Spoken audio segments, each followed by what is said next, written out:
All right, hey, Billy Rainford here, Direct Motocross, with another Zoom interview. Today, as you can see, we've got none other than Derek Schuster, the owner, team manager, many hat wearer over there at Gopher Dunes, the Honda Canada GDR Fox Racing team. Derek, thanks for chatting with us tonight, man. Thanks for having me on, Billy. Sorry it took a couple days for you to track me down. It's just been a little hectic around here, so I apologize for that, but nice to get a chance to catch up with you here for a bit. Well, that's okay. You could have just put your phone in front of you at on the dozer out there, and we could have just gone for it. Yeah. I just been in the machines quite a bit. Obviously, we had a couple events in a row here, so been logging some long days out here, and guess that's why we're doing this evening. Right. I tell you, if you can be on your dozer and take any of those photos, remember that one when you opened up in the middle of winter and it was just that photo? Yeah. That was amazing. Yeah, the odd time I can get a good one. It's not often, but every once in a while. All right, buddy. Well, there's quite a few things to talk about. I mean, you had, we'll talk about all three of them, maybe all four of them, whatever it is. But a couple of interesting things along the way. By the way, how was? I know you had that horrible fire and everything. How's everything going since then? It's going pretty good. Trying to get things sorted out to build a new place now, but with all the COVID stuff happening, that's definitely slowed down the process. Myself and the family are just living the trailer life at the dunes for the summer right now, and it's been pretty good for the most part. Not always ideal living right beside where you work, but it's pretty good for the most part, so we're good with that. My little guy just started riding about a month ago, so pretty much every day once I'm done work and he's wanting to go out and ride his little Honda 50 for a little while. He only rides for maybe 10-15 minutes at a time, but I guess that's kind of convenient. Nice. How old is he now? 4 years old. Just a little terror too. He's probably going to be something on a bike. Maybe we'll see. I don't know if I want him taking the route of going through all the racing stuff, but I definitely want my kids to enjoy riding dirt bikes and having fun on them. So definitely want them riding. Right. You introduce them to it. If they love it, great. Yeah. If not, they'll find whatever they do love, right? Absolutely, yeah. Okay, so you're living what's the any estimate on when you're going to be, back into your house, or? I don't know yet. I'm hoping to kind of get that figured out. I'd say probably in the next month I'll have a lot better idea once when we'll be able to move back into a house. But at this point, I haven't started on that yet, so it could be a little bit here still. I'm thinking probably not before the end of 2020. So. Oh wow. Okay, wow, yeah. That's gonna get old probably real soon. Yeah, for sure. Camping's fun when it's your choice. That's something that I've said a few times already. Camping is nice when you go do it for a weekend or a week, but when you're doing it full time, it can be a little bit of a challenge for sure, especially with young kids. Okay, man. Well, let's you just had the last weekend. Well, not the weekend that just passed, but the one before that. It's technical, but it was the first AMO race of the season. You had a really good number of pros came out. I heard you had I couldn't be there, but you had like full gates in the little classes, which is really important for our industry. We're in the middle of coming out of this whole coronavirus thing. So there's all kinds of stuff I want to kind of touch on for it. But going into this, how tough was it to actually be able to have an event, and what were some of the rules and regulations? Yeah, there was probably a few challenges. I don't want to say it was super challenging. It was just a lot of work. There was a lot of things that needed to be taken care of ahead of time. And I guess for me, I was probably less hands-on with some of that stuff than some of the others. Ryan Gall did a ton of work leading up to it, so I got to give him a lot of credit for everything he did. And then my wife, Melody Lee, Brett, they did a ton of legwork as well.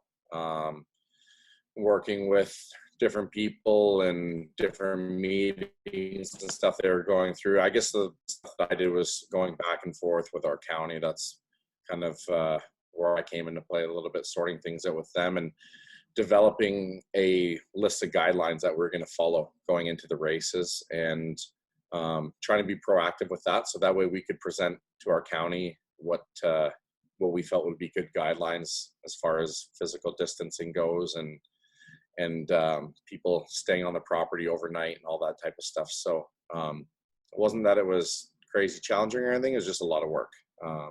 But I think with all the stuff in place, it still went pretty smoothly. I definitely had to have some extra staff on hand to help take care of some of that stuff for, parking and just making sure people were doing the physical distancing thing, reminding people about face masks on the starting line, all the kind of stuff that you normally don't have to do at a race. So you can't necessarily count on all your other staff that are already doing other jobs to be taking care of it. So, some extra work, but it's totally worth it. I'd rather be doing that than going racing. And we did have a couple people complaining about the extra rules put in place. And I told them the same thing, that, it's either we do this or we don't go racing at all right now. And I think, when you look at it that way, that's obviously what makes sense, is let's do this and let's be able to go enjoy some sports this summer rather than continue sitting around like we have been doing for the last few months. Man, you're going to have to name names, because anybody who's complaining about that, I mean, it's not your idea. You just want to be able to have an event. And the same with the Supercross, right? There's guys complaining. It's like, listen, just jump through these hoops so we can actually get these 7 races in, and we'll move on. You can have your own ideas about what you think about the whole thing, but this is just so we can actually race, right?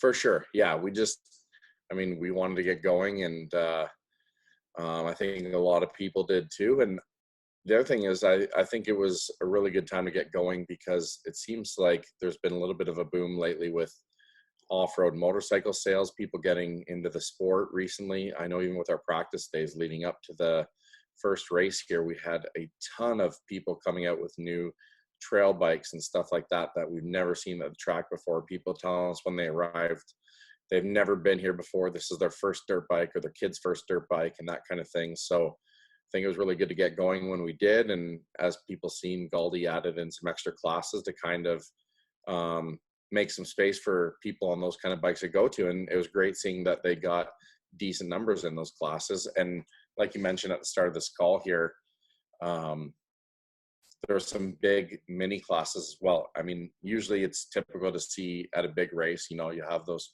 qualifiers in the junior class and that kind of thing. But seeing those big full gates in the 50 and 65 classes was just awesome to see.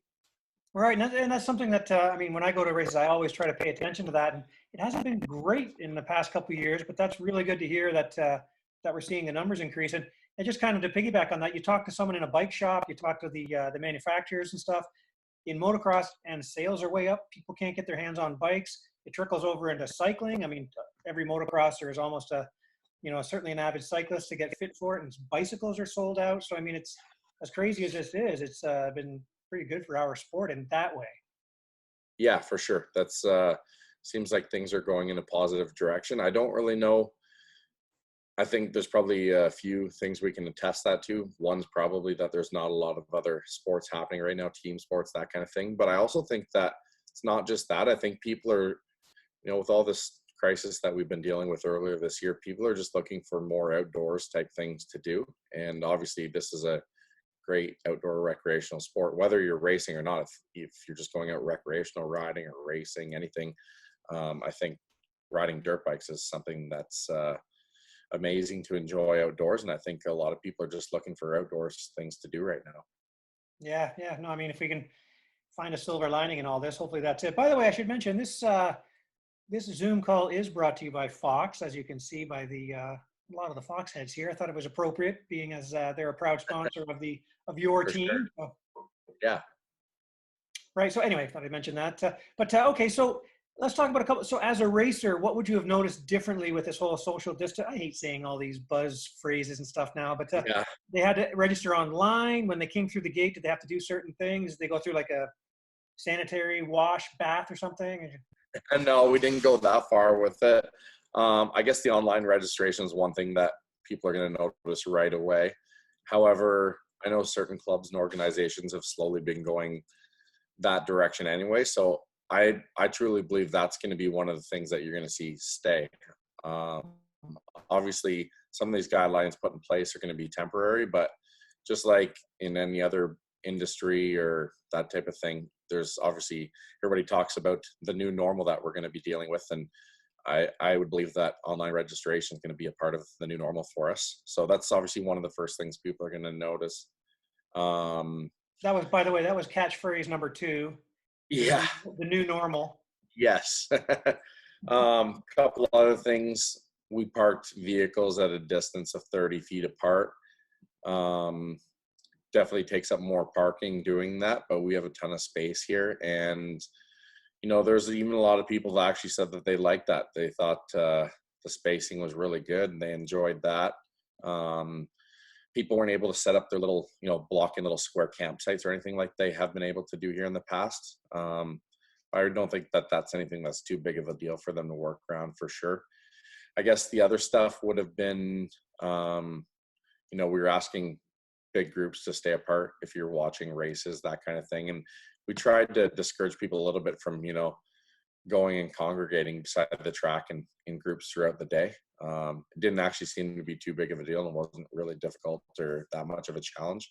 The other thing was basically asking people to wear masks when they're at the starting line. And I know some people were questioning a little bit ahead of time, but if you look at any photos or anything like that, especially with the little kids classes, a lot of times those kids are going to need a parent at the line with them. There's really no way of getting around being close to other people. Those gates are all close to each other. So that's why we're asking for that to be done in that area at the line. There's just no way of getting around them being close to each other. So we're trying to take every precaution we can. So we asked everybody to wear those masks, and that's kind of the main stuff that people were dealing with. And really at the end of the day, if you think of it, it's not major changes that we were putting in place. So I don't think it was too big of a deal, and I don't think it was super inconvenient for people when they got here. Actually, there was one other thing, and I know it was a little bit of a challenge for some people. We weren't allowing any spectators on the property, but we also didn't allow extra vehicles on the property. So if you're coming on the property and you're saying, somebody else was bringing your bike or you're meeting somebody here, we just simply weren't letting those people on the property because, everybody's trying to figure out a way to get on the property as a spectator, and we just weren't letting it happen. I know that there's probably a few people that didn't end up getting to race because of it, but at the same time, I would rather have a few people maybe have to miss out on the race than, again, just not doing it at all. So that was probably one of the more inconvenient things for people, but it was just something we had to do here to get going. Right. And again, it might have, like you say, it might have upset some people who weren't able to race because of that. But the fact that you could race, you had to jump through hoops. Yeah. You were tied. And and we made those rules clear long before the event day. So I felt that some of the people that showed up and said they didn't know that, the rules were placed. Ryan had them kind of strategically put right above the entry, the online registration area. So, you had to scroll past it to get to online registration. So it was there for people to read for sure. Okay. Sorry, I'm just trying to move my thing around here. Every time it seems to kind of drop, I'm wondering, I keep moving my laptop closer to my router. I don't know if it's me or you, but okay. It's not you, it's me. I'm just kidding. Okay, so now also the big thing to talk about too is I heard there were over 600 entries. I heard something like, how many entries were there? Yeah, there was right around the 600 mark. I think I thought it was 615. I don't know the exact count. Ryan's probably somebody to know that better, but yeah, that was a big turnout for us. We probably haven't had a turnout that big in at least a dozen years for an amateur event. So I think that's really awesome. Okay, along those, now did you get like you said you didn't allow spectators in? Is that because you were allowed X amount of people on the property at one time, or is that because you wanted to keep control of social distancing? That was so we could keep control of social distancing. Technically,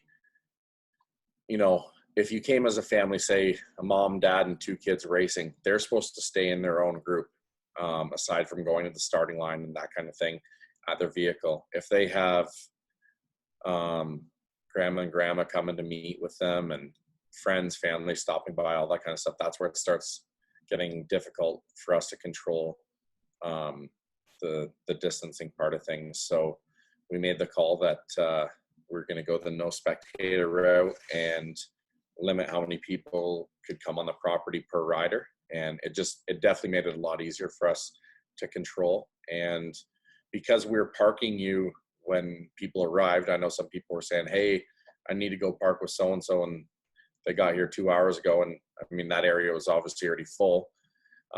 we just simply weren't going to let them go park in that area and go fill those 30-foot gaps that we had between all the vehicles. And we just reminded them at that point in time, hey, you're technically not really supposed to be out socializing all day with other people anyway. So, try and stick to your vehicle as much as you can. Go watch your kids race, and just try to follow our guidelines to the best of your ability. Right. Okay. Well, now I spoke with Dylan Wright recently here, one of your new 450 guy, to talk about because I know he had a very successful day. Now, I just kind of want to talk a little bit about the racing because I mean, a lot of people weren't there. I couldn't be there to do all get some coverage and everything. So I'm really curious to know. I know Dylan went one, all ones, Tim Tremblay twos, and Cole Thompson 3. Now that's in the pro class. Can you kind of sum up what you saw? Anybody who impressed you in the pro class, and then we can maybe talk about other classes just very briefly. I'm not going to say too much about my own guys, I guess. I mean, I thought they all rode pretty decent, but I mean, I see how much work they're putting in every day right now, so I wouldn't expect anything less from them for sure. But Tim Tremblay was really impressive for sure.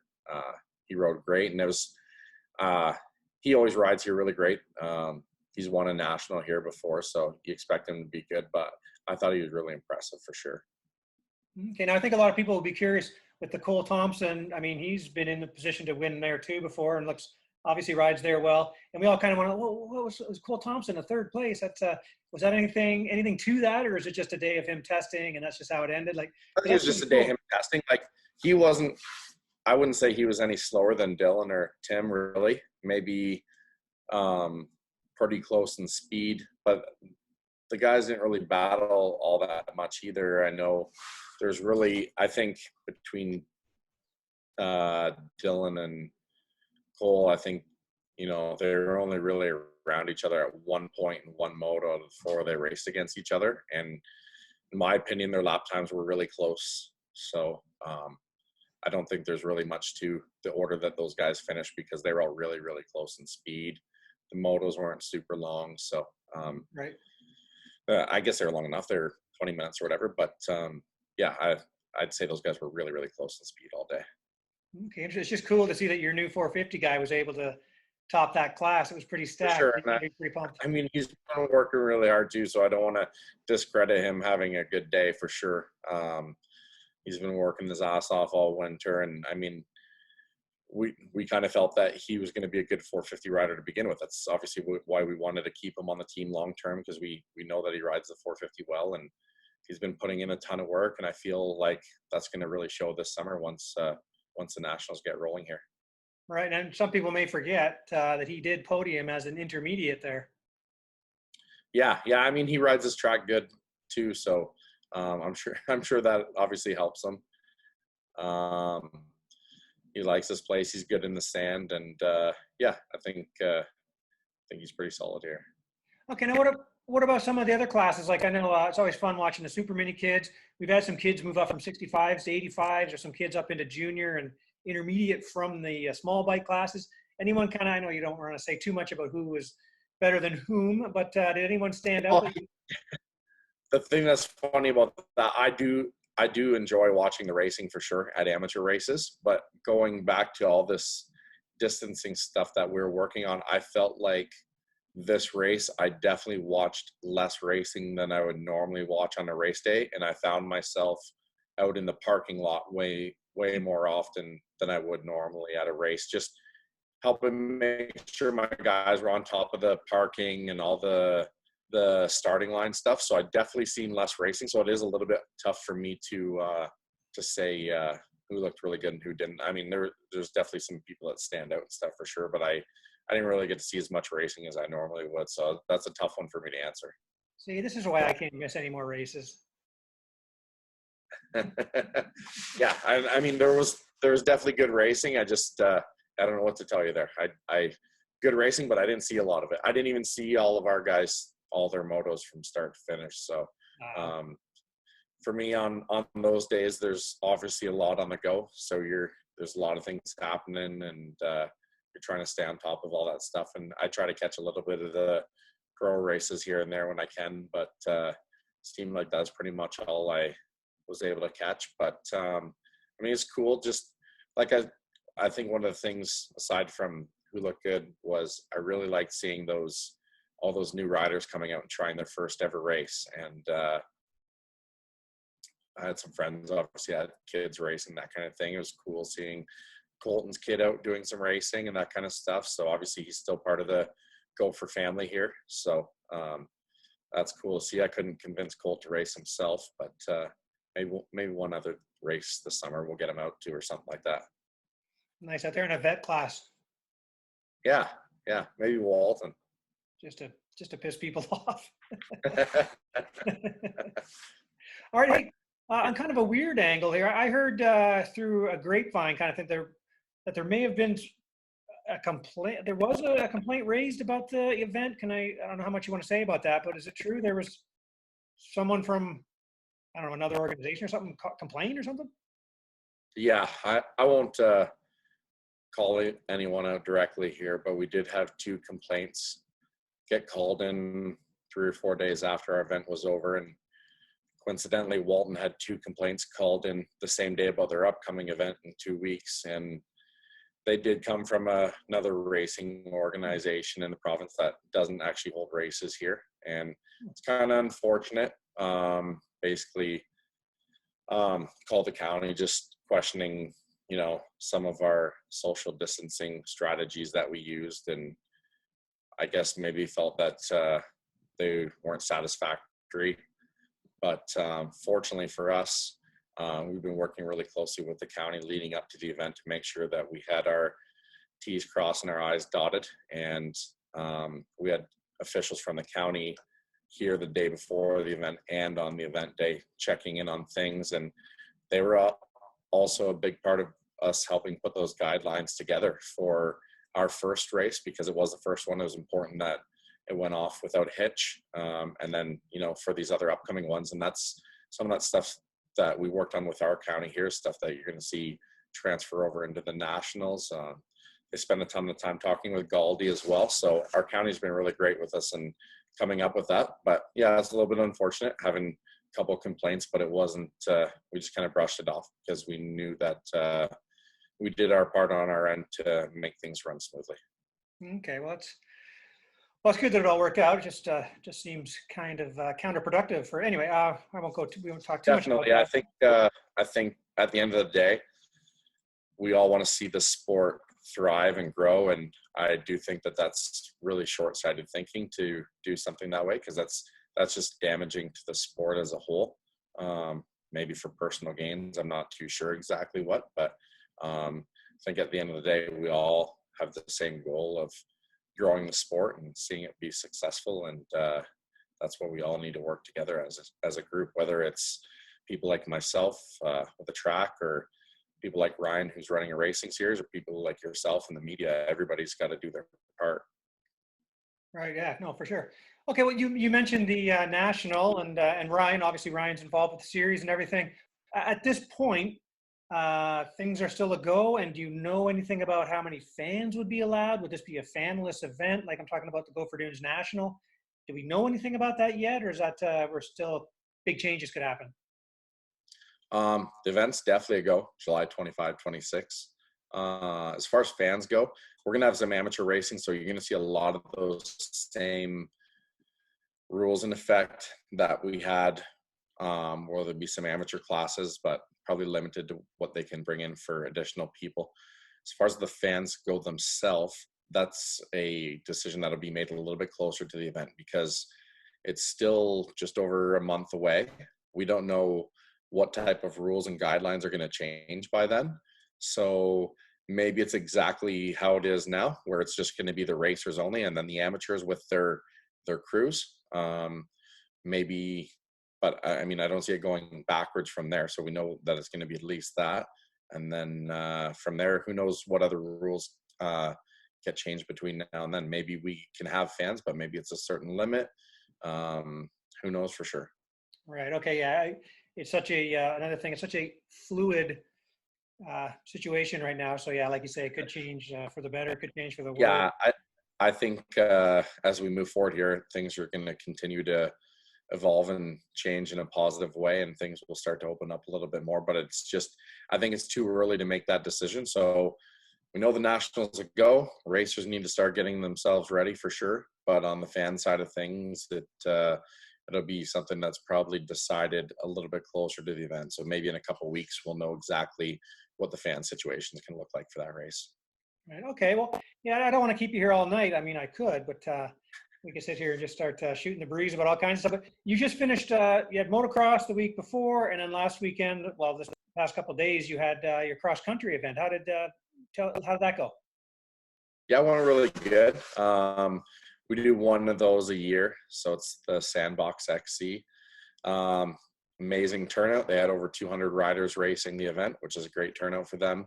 It's with the Offroad Ontario Club. They're a great group of guys to work with. The group of riders that come out to that event, they're all awesome. They're really laid back. They have a good time. We got a ton of rain on the Friday, so made for a little bit challenging and muddy conditions for the race on Saturday. But those guys, they're all up for all conditions. They don't really seem to care, but it was a tough one for them because it was hot, humid, 30 degrees, and muddy. So it made for a tough day for those guys. But you know what? They're all troopers, and it was a really fun event for sure. It was good. Well, that's cool. All right. Now, what's so at your track? What's next? Yeah, what's coming up? Well, things are obviously a little bit different from a standard year for us here. We're rolling into summertime. Yeah, we've only had a couple events here. Normally, the majority of our events happen in the spring. We have a few less in the summer, and then they start taking off again in the fall. Still in the midst of trying to figure out when I can make up a few other events that we missed out on in the spring. We're just slowly getting training rolling again, but that's at a much more limited capacity than what we'd normally do. That's really only gotten going in the past week here. So that's something that we plan to keep ramping up as the summer goes on here, and having some day camps going and stuff like that in July. So that's kind of what's next on tap. And then we have our next ammo race coming up on July 12th, and then the national at the end of July. Okay. Now, and did I see too that the trails are now open? You got like 12 kilometers of trails. Or is that open for practice now? Yeah, the trails opened at the same time as the track did when we reopened back, I think, around the 20th of May. We actually got a little over 20K of trail. The 12K that you probably seen was the XC layout because we don't use our full trail system for that. But yeah, they're up and going now. So again, the trails have been really busy too because we're seeing a ton of these people coming out on their trail bikes and that kind of thing, and these new riders to the sport, and that's where a lot of them like spending their days riding. So that's been really good as well. And yeah, obviously getting some lessons in with some of those people, and even using our team guys for a couple lessons here and there, helping out when they can as well. Okay. So if somebody wants to come out and ride, do they need to go online and see how many are allowed and if they can get in and all that stuff? That's just for the training stuff that you need to go online ahead of time and do that. For recreational riding, all we do now is you just got to do your waivers online. We've gone to paperless for that. That's another one of those things that's here to stay. So you can fill that out on your smartphone or computer before you get here. We do have iPads set up in the shop to do it as well, but we're encouraging people, obviously with the COVID stuff, to make sure they take care of that before they get here, which 99% of people do. A couple that missed that memo, but it's all good.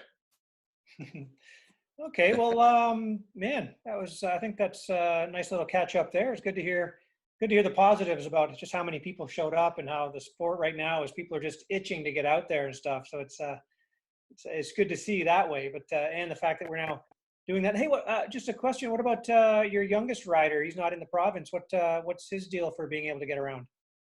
He is in the province. What? I know. So is he okay. Is he just living there? He actually raced a couple weeks ago as well, but he raced without a transponder. So I think that's why you didn't see his name in the results. Nope, I have all the guys here training together. So Ryder, Tanner, Dylan, they're all doing their training, living, working out, all that stuff here. And I think it's really good for Ryder because, he's getting to spend some time around Tanner and Dylan, who, you know, those guys aren't that old. They're 20 and 22, but they are mature beyond their years, both those guys. So for a rider to get to spend time around those guys, work out with them, train with them, take shit from them, I think it's all really good for him, and it's a great learning experience. And I prefer the guys being all together like that as well. I think we get more accomplished. You know, they have the mechanics here helping take care of them, all that kind of stuff. So it's nice having them here as a group for sure. Oh, that's cool. What's Ryder living in out there? He's his family's here, so they're here in their motorhome. Awesome. And then Tanner lives locally, so he stays at home, and Dylan lives here too, so he's on the property with his trailer. And then they just pit out of the shop and do their thing every day. And we got a gym set up for them here upstairs in our shop, so they pretty much got everything they really need here to do their training and riding and all that stuff. So it's been going really good for them. And again, they're all pretty young. Obviously, Ryder's only 14, and in saying that, they're a really fun group of guys to be around. They all work really hard. Again, they're really mature for their age, so they're great to have around here for sure. Okay, that's good stuff. No, I know I saw his number flash by in one of the videos or photo stuff that I saw, so I was just I knew Ryder was around. Yeah, yeah, he's a great kid and comes from a great family. We love having them here, and he works really hard. He's still adjusting to the big bike, but he looks really great on it. I mean, I feel like he improves every day that he's on it. He's learning something new, so it's been good. That's great. All right, Derek. Well, yeah, man, thank you for spending some time with us here. And it sounds like things are kind of rolling along in this new way of doing stuff. But any do you want to thank anybody, or what do you want to say anything before we sign off here? Yes, I should just thank Carrie, because she is a big reason we were able to open up when we did. She put a ton of work in during the time that we were closed. So I think a lot of riders can thank her for having a place to come ride to Heredia again in late May, because she put in a ton of effort with that. And then I guess the other people too, like I said earlier, Galdi, he put in a ton of work. He was talking directly with Doug Ford about motorcycle racing and all that stuff. So I can just imagine what that kind of conversation would be like between Galdi and Doug Ford. And then Brett and Mel, they put in a ton of work as well. So I think everybody as a group, it was a really big group effort that everybody put in to get us rolling here again. Well, that's great. I'll have to get out there at some point and ride the trails, ride the track, and come check out your riders and do some socially distanced interviews with the boys. But yeah, man, sounds good. Come on over next. Yeah. Well, hey, thanks a lot for taking the time to do this. And man, we'll see you sometime soon. Sounds good, Billy. Take care. Talk to you soon. See you, man. Bye. See ya.